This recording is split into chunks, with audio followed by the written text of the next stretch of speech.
నమస్కారం. I dream ప్రేక్షకులకు స్వాగతం. సుబ్రహ్మణ్యేశ్వర స్వామి వైభవం గురించి తెలుసుకోవాలి అంటేనే ఎంతో పుణ్యం చేసి ఉండాలట.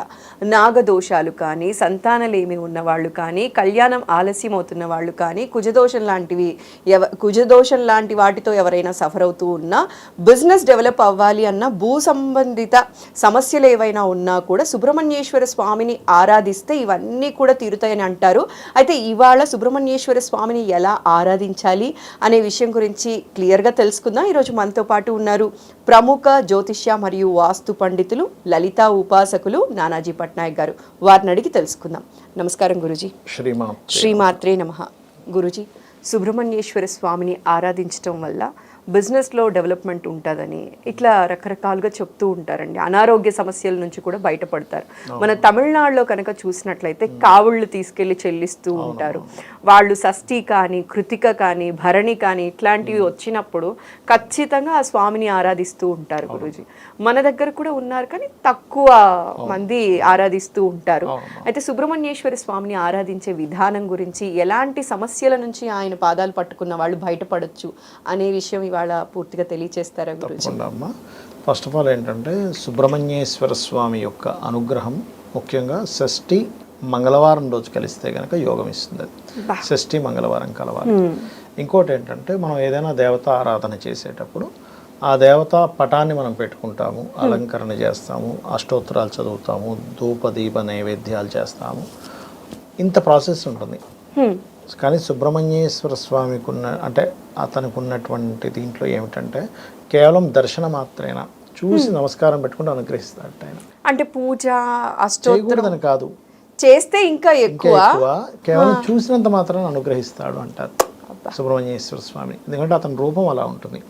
ఇలా పట్టుకొని ఒక శూలాయుధాన్ని పట్టుకొని ధరించి అతని రూపము, ఒక్కొక్క రూపము మనం ఏమనుకుంటాము, ఈశ్వరుడు రూపం ఇలా ఉంది, ఆయన తపస్సు చేసుకుంటూ ఉన్నాడు, రాధాకృష్ణుడు ఇలా ఉన్నారు, కాళికా అమ్మవారు ఇలా ఉంది అనుకుంటాను. చూసారా, ఈ రూపానికి ఒక ఎనర్జీ ఉంటుందమ్మా. మహర్షులు ఎన్నో సంవత్సరాలు, వేల లక్షల సంవత్సరాలు తపస్సు చేసి ఆ యొక్క రూపాన్ని వాళ్ళు వాళ్ళ దివ్య దృష్టితోని థర్డ్ అయితే చూసి మనకు అందించారు.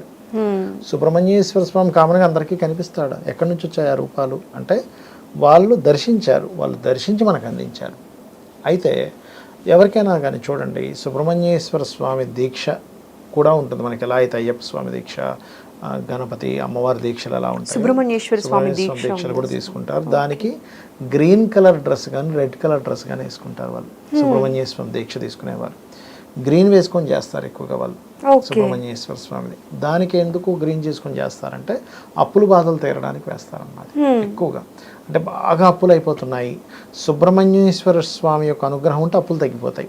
ఎందుకు అంటే అప్పులకు కారకుడు ఎవరు అంటే బుధుడు. అందరూ కుజుడు అనుకుంటారు కానీ కుజుడు కాదు, బుధుడు. ఎందుకు బుధుడు అంటే న్యాచురల్ 6th లార్డ్. అప్పు ఎందుకు చేస్తాం? మిస్కాలిక్యులేషన్.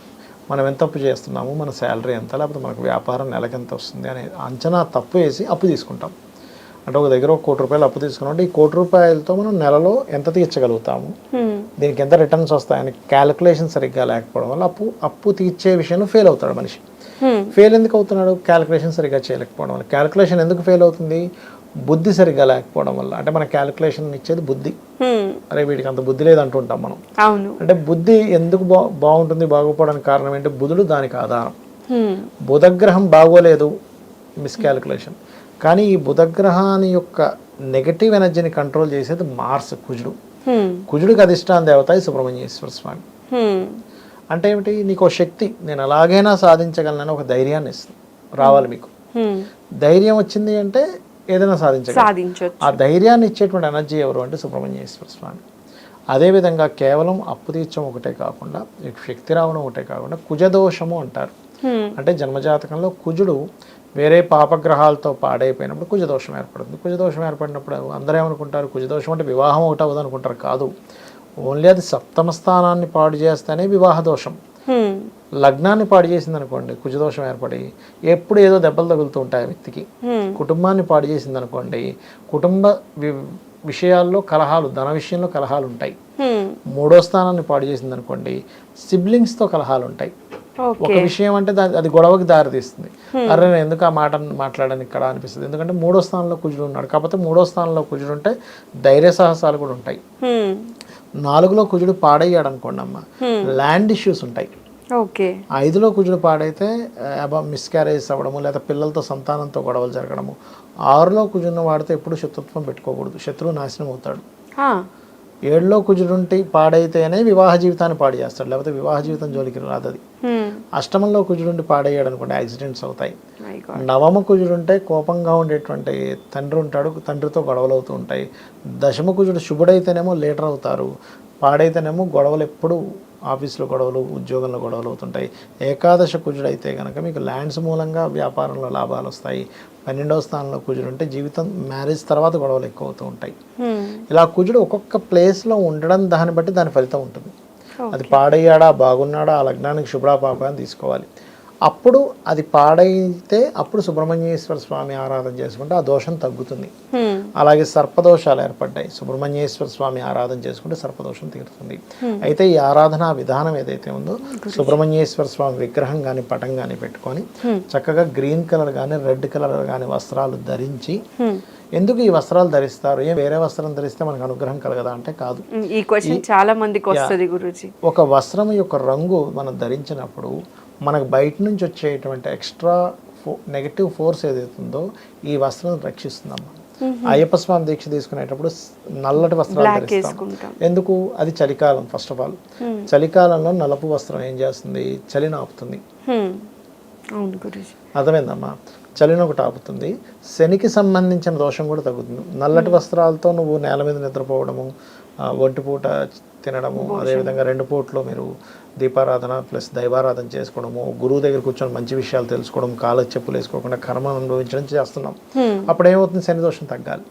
అలాగే సుబ్రహ్మణ్యేశ్వర స్వామి అనుగ్రహం మీకు కలగాలి అంటే ఈ కలర్ డ్రెస్ వేసుకోవడం వల్ల బయట నుంచి వచ్చేటువంటి ప్రేత సంబంధించిన ఎనర్జీ మీ దగ్గరికి రాదు.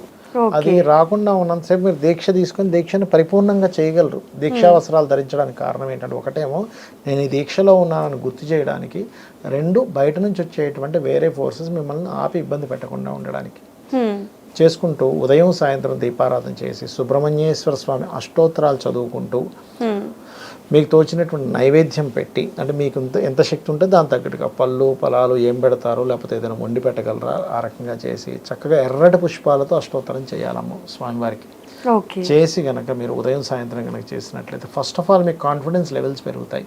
నేను ఏదైనా సాధించగలను, నా వెనకతలు సుబ్రహ్మణ్యేశ్వర స్వామి ఉన్నారు అని. ఎందుకంటే మనకి పురాణాల్లో కానీ మన గతంలో జరిగినటువంటి అనేకమైనటువంటి ఇతిహాసాల్లో కానీ ఏంటంటే, సుబ్రహ్మణ్యేశ్వర స్వామి యొక్క అనుగ్రహం కలిగిన వాళ్ళు చాలామంది ఉన్నారు.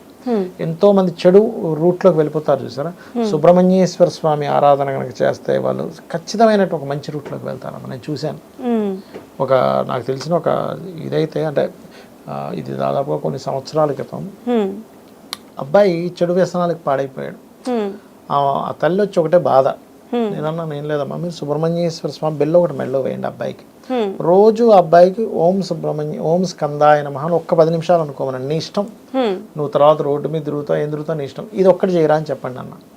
అంటే ఈ అమ్మాయి ఈవిడ కూడా తల్లి కూడా రోజు సుబ్రహ్మణ్య స్వామి ఆరాధన చేసుకుని ఒక 10 నిమిషాలు అంటే అబ్బాయి అన్నం స్టార్ట్ చేశాడు. ఏమైపోయిందంటే చెడు స్నేహాల నుంచి దూరం అయిపోయాడు.